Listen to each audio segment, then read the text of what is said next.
네, 안녕하세요. 매일 아침 빠르게 만나는 미국 주식과 테슬라 소식가 트라운 TV입니다. 미국 월요일장은 휴장이었습니다. 현충일 휴장이었는데요. 하지만 지난 주말간 그리고 금주에 중요한 이슈들이 있죠.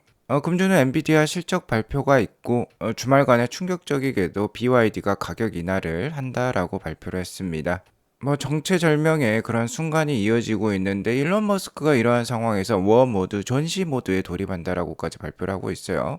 과연 6월 달에 테슬라에게 있어서도 챗GPT 모먼트가 시작되는 걸까요? 같이 알아보도록 하겠습니다. 오늘도 인사이트 가득한 소식들이 많으니까 시청하시기 앞서 구독과 좋아요 알람 설정 꼭 눌러주세요. 자, 금일 월요일 미국장 현충일 휴장이었습니다. 자, 하지만 금주에는 엔비디아 실적 발표도 있고 4월 PCE 지수 발표도 있어요. 수요일에는 FOMC 회의록도 나올 것인데 굉장히 다이나믹한 한 주가 예상이 되고 있습니다. 전주 금요일장 좋지 않았었죠. 나스닥이 1% 하락을 보여주었었습니다. 최근 10년물 국채금리도 4.5%대로서 높은 수준까지 올라와 있는데요. 10년물 국채금리가 높다라는 건 매크로 상황이 그다지 좋지 못하다라는 점을 보여준다라고 볼 수 있겠는데요. 5월 초순에 미국과 중국 간의 관세 협상이 긍정적으로 타결이 되면서 그간 나스닥은 이렇게 V자 반등을 보여주었습니다. 하지만 지난 한 주간은 좀 쉬어가는 모습이 나왔었어요. 지난주에 트럼프 정부의 대규모 감세안이 발표가 되었고 이에 따라서 인플레 자극 우려가 다시 한번 제기가 되었습니다. 대규모 감세안이라는 것은 돈의 공급 즉 유동성을 상승시킬 수 있고요. 돈의 공급이 많아지면 화폐의 가치는 떨어집니다. 그러면 인플레이션이 올라갈 수 있겠죠. 그리고 인플레이션이 올라가면 금리 인하 기조가 약화가 돼요. 일단 단기적으로는 주가에 부정적인 영향을 줄 수 있는 부분이라고 볼 수 있겠죠. 그리고 여기에 더불어서 지난주에 트럼프 대통령은 6월 1일부터 EU에 50% 관세를 부과하겠다라고 압박을 했습니다. 그러자 주가가 더욱더 쉬어가는 모습을 보여주었는데요. 트럼프 대통령은 이틀 전 5월 25일 토요일에 다시 한번 EU의 50% 관세 부과를 7월 9일로 유예한다라고 또 밝혔습니다. 자, 이에 따라서 화요일 미국장은 다소 상승 분위기가 나올 수도 있을 것 같아요. 자, 하지만 금주는 중요한 점이 역시나 엔비디아 실적 발표가 되겠는데요. 일단 엔비디아 실적은 어닝 비트가 예상이 되고 있습니다. 물론 예측치와 기대감이 높은 것은 사실이에요. 계속해서 컨센서스는 상승을 하고 있는데 그럼에도 불구하고 지난 10개 분기 연속 계속해서 서프라이즈를 기록을 해왔습니다. 자, 이렇게 아름답게 매출과 주당 순이익이 우상향하는 차트는 보기가 힘들다라고 볼 수 있겠는데 그 어려운 걸 엔비디아는 해내고 있어요. 자, 하지만 그 성장률은 좀 감소하고 있다라고 볼 수 있겠어요. 지난 2023년 8월 달에는 서프라이즈율이 무려 30%에 이르르기도 했습니다. 하지만 가면 갈수록 그 비트율이 떨어지는 모습을 확인해 볼 수 있죠. 성장에 대한 기대감이 높아진 만큼 어닝 비트를 하더라도 주가 반응은 시원치 않았었어요. 전문가들은 이번 실적 발표로 인해서 엔비디아 주가가 플러스 마이너스 7%대의 변동을 예상을 하고 있습니다. 자, 다행스럽게도 엔비디아는 5월 중순 트럼프 대통령 중동 순방 때 보험을 들어놓았었죠. 중동의 부국이라고 볼 수 있는 사우디아라비아와 아랍에미레이트가 미국 AI 기업에 대한 강력한 투자를 선포를 했었고 젠스당도 트럼프 대통령을 따라갔었어요.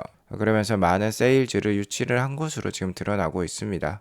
계속해서 AI 하드웨어에 대한 투자는 이어지고 있기 때문에 엔비디아 실적 발표는 그렇게 나쁘지는 않을 것 같아요.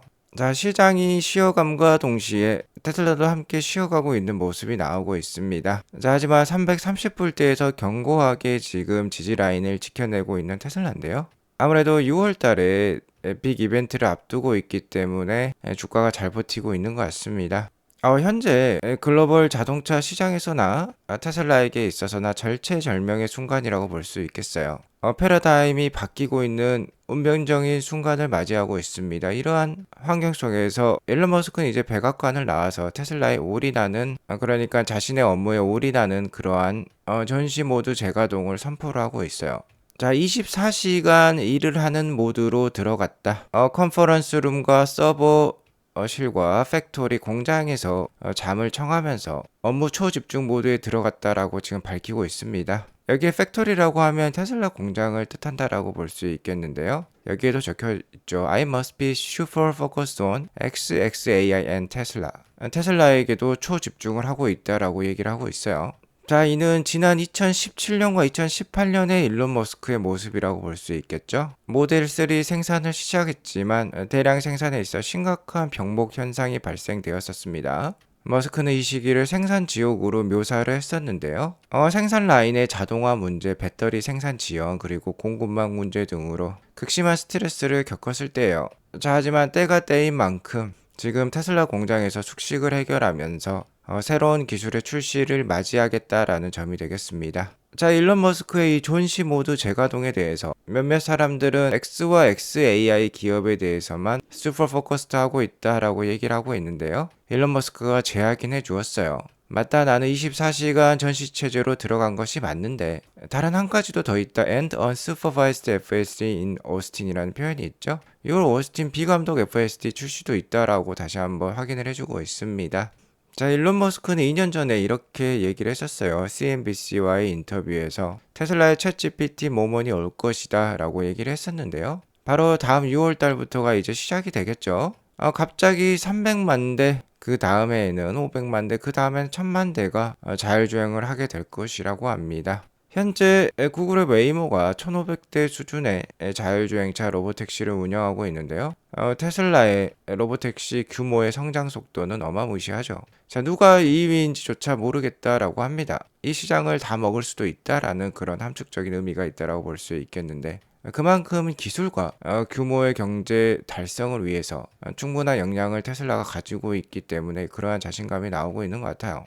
자, 이렇게 패러다임이 바뀌는 챗GPT 모먼이 테슬라에게 오고 있습니다. 그렇기 때문에 일론 머스크는 잠을 자지 않고 주말에도 놀지 않고 일을 하고 있어요.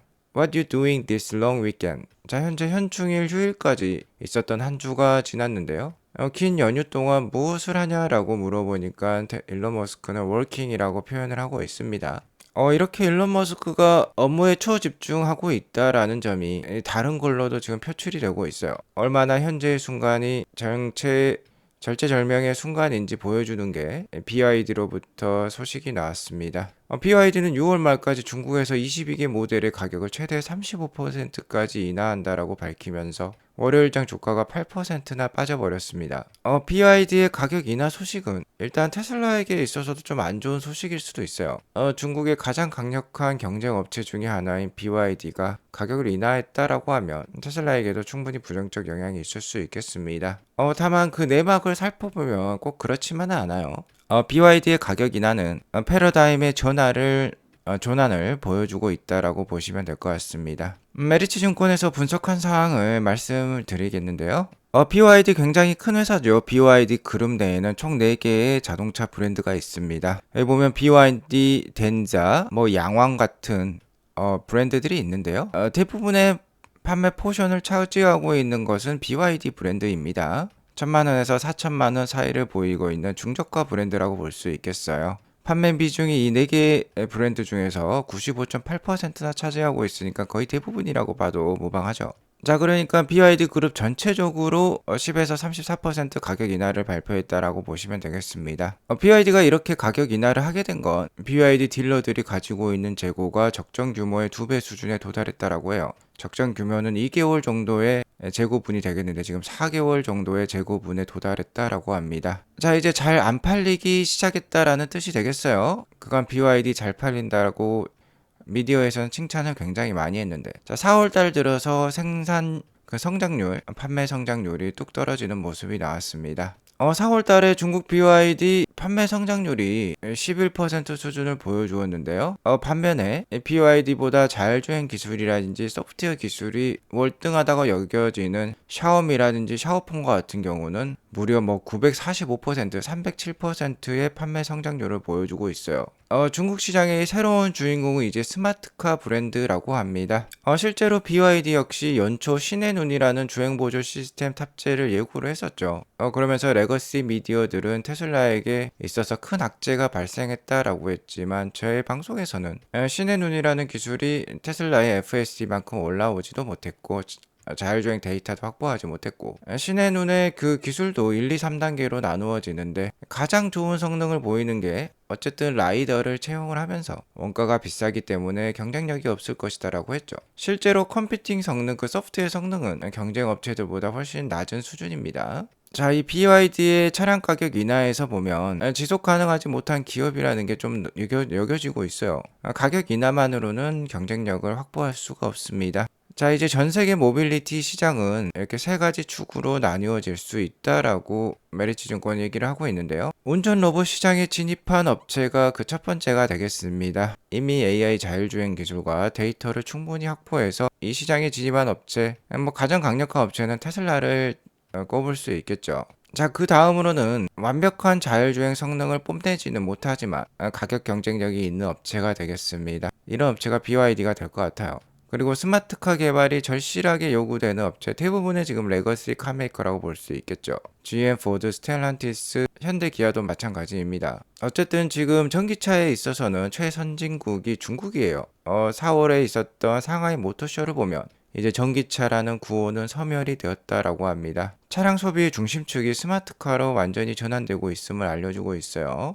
이제 싸고 좋은 전기차로만은 경쟁력이 없습니다. 자율주행은 물론이고 차량 내에서 다양한 어플리케이션을 활용할 수 있는 스마트카만이 살아남는 시대가 올 거예요. 자, 그리고 이 스마트카 자율주행차를 중국과 미국이라는 자율주행차 최선진국을 넘어서서 유럽과 호주와 같은 국가에도 선보이고 있는 것은 테슬라가 유일합니다.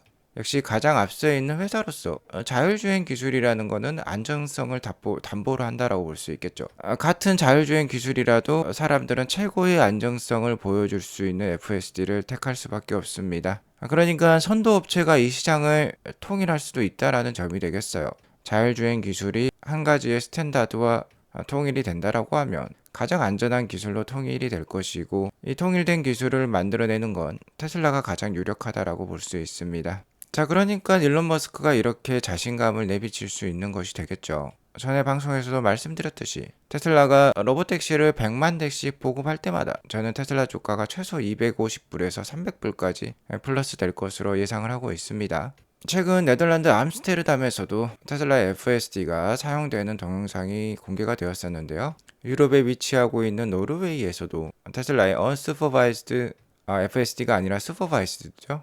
감독형 FSD를 사용하는 것을 지금 승인을 해주었다라고 해요. 일단 테슬라 소속 직원들이 안전교육을 이수한 직원만이 사용은 할 수 있다라고 합니다. 그러니까 자국을 제외하고 카메이카가 위치한 자국을 제외하고 이렇게 다른 국가에도 FSD 사용 승인을 받고 있는 것은 테슬라가 유일하다라고 볼 수 있겠어요.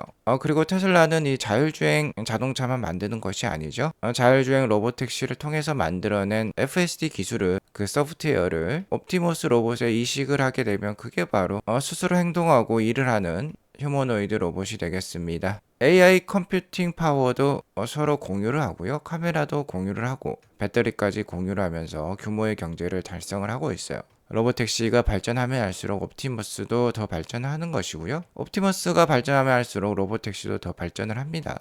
자, 이렇게 미래 기술의 완벽한 포트폴리오를 가지고 있는 것은 테슬라가 유일하다라고 볼 수 있겠습니다. 자, 그러니까 테슬라의 장기 투자가 필요하고 AI 기술 그리고 AI 클라우드 데이터 센터를 계속해서 굴리려면 역시나 강력한 전기 에너지가 필요합니다. 테슬라는 이에 대한 대비도 하고 있어요. 일론 머스크의 말에 따르면 미래는 90% 이상이 친환경 에너지, 즉 태양광 에너지로 바뀐다라고 합니다. 다만 태양광 에너지는 저녁에는 생산을 할 수 없죠. 대낮에 생산한 전기 에너지를 저장해둘 ESS 배터리 시스템이 필요한데 테슬라는 현재 텍사스의 세 번째 메가팩 공장을 만들고 있죠. 이 텍사스 메가팩 공장이 정말 잘 이렇게 건설이 순항하고 있다라고 합니다. 이 공장이 완공이 되면 연간 100억 달러의 또 매출이 추가가 되는 거예요. 100억 달러 매출액이면 현재 테슬라 매출액의 10분의 1 수준입니다. 그러면 이런 공장이 3개가 완벽하게 돌아가고 나면 현재 테슬라 매출의 30%까지 에너지가 또 차지할 수도 있어요. 테슬라에게 있어서는 물론 옵티머스가 가장 큰 사업이고 두 번째가 로보택시가 되겠습니다만 이를 뒷받침할 수 있는 에너지 부문도 있다라는 거 명심하시고 투자 이어가시기 바라겠습니다. 오늘 이것으로 방송을 마치겠고요. 오늘 방송이 도움이 되었으면 구독과 좋아요, 알람 설정 꼭 눌러주시기 바라겠습니다. 행복한 하루 보내시기 바라겠습니다. 감사합니다.